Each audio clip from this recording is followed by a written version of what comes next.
Costing ideas for ukay-ukay business. Hi guys, this is Jesse Alcaraz. I teach people accounting, business, and financial literacy concepts. And yes, for this video, we'll be discussing a simple concept in costing for your ukay-ukay business.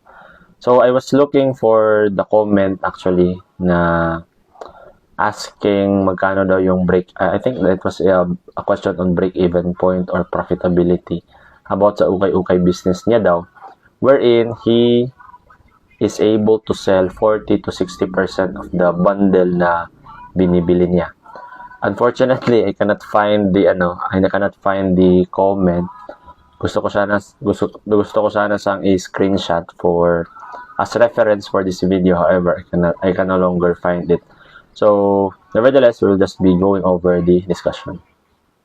So, for this discussion, we'll be having this example. So, one bundle of ukay-ukay amounting to 5,000 pesos, and then take note na merong 100 pieces of shirt.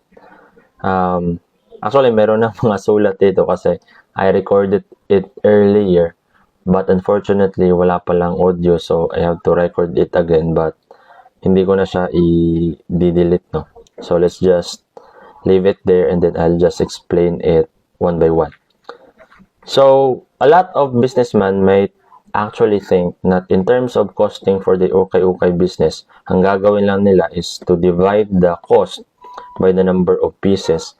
And if that's the case, they will be able to arrive at 50 pesos each. However, for me, I find this very limited and inappropriate. Bakit? Kasi iba-iba ang quality ng 100 pieces na ito. Meron dito na maganda yung quality, in demand yung design, and then, of course, mas mataas yung demand and mas mataas yung magiging price na willing to pay ng mga buyers. And then, it is also safe to assume na marami sa 100 pieces na ito ang we might consider worthless or very low quality na mahirap siyang ibenta.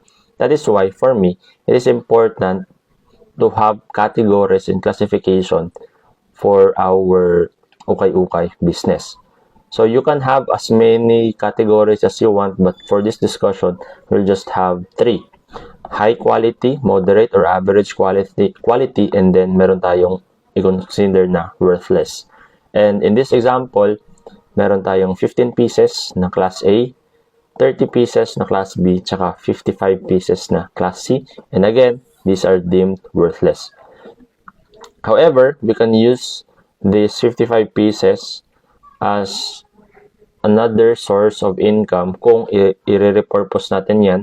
Gagawin ba natin basahan, gagawing rug, or ipamimigay ba natin, or ibibenta natin at 5 pesos or piso ba to some extent, 3 piraso for 10 pesos, depende na sa atin.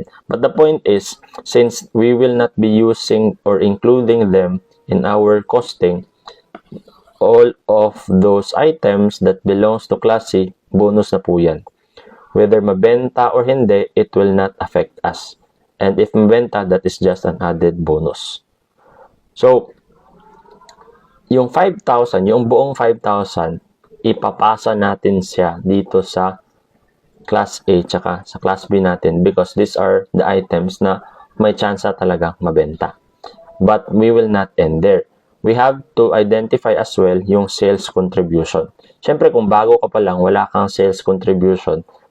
So, you might want to have benchmarking activities and consultation with other people na kakilala nyo who's into ukay-ukay business. Magkano ba ang sales contribution that comes from the Class A, tsaka magkano din yung contribution ng Class B. For this example, 60% ng benta natin comes from Class A and then 40% comes from Class B.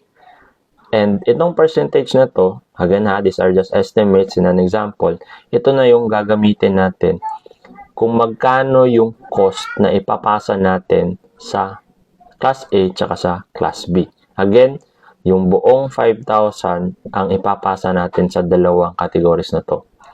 60% for Class A, so 60% times 5, that's 3,000 pesos. And then for the Class B, 2,000 pesos. Since meron tayong 15 pieces ng Class A, divide by 15, tsaka dito sa baba, divided by 30, and the resulting cost per item under Class A is 200 pesos. And for B naman, that's 67 pesos. Okay, so we're done with the costing. For the pricing naman, of course, I suggest that you price it a little bit higher than yung A mo. Kahit ukay-ukay po yan, if it is really in good quality, maganda yung design, and of course, magiging mataas yung demand niya, it is appropriate, sasabihin ko talaga na it is just appropriate na presyohan nyo siya ng mas mataas compared sa Class B. Noon, of course, nung buyer pa ako, nung consumer pa ako, I would always have this justification na, grabe, okay naman yan, ba't ang sobrang mahal? Then I realized later on that as I become more aware of doing business, it is just appropriate. Meron at meron talagang bibili at that particular price. So, in this case, times 2 lang natin. Times 2, 200 times 2.5. So, selling price would be 500. And then ito, times 2 lang natin. So, that will be, ayun, actually, hindi, 125 siya, 67. So, that's 130 dapat to, but medyo mataas na yung 130. So, gawin lang natin 125. So, ito, times 2.5. Ito, times 2. Depende na yan sa inyo. If you just want to price it at double the cost, then okay lang din. But at the very least, in terms of costing, mas maayos yung costing natin. And then, for the selling price, yung mga sinabi ko, you might want to consider those things. So, there you have it, the simple computation and guide for your ukay-ukay business. Kasi for me, there's a little bit of luck involved in this kind of business. Medyo tricky din siya kasi di naman natin alam if ilang percentage ng bundle na mabibili natin ang maganda ang quality and highly saleable, o baka naman there's a large portion of it na walang masyadong market value. So that is why sa costing pa lang, ayusin na natin so that we can properly price it and magkaroon tayo ng reasonable na markup for the sustainability of our business. And by the way, for those who are looking for some financial tools to help them manage the risk associated with their businesses, feel free to give me a message para mapag-usapan natin. That's all, and may gabi sa tanan.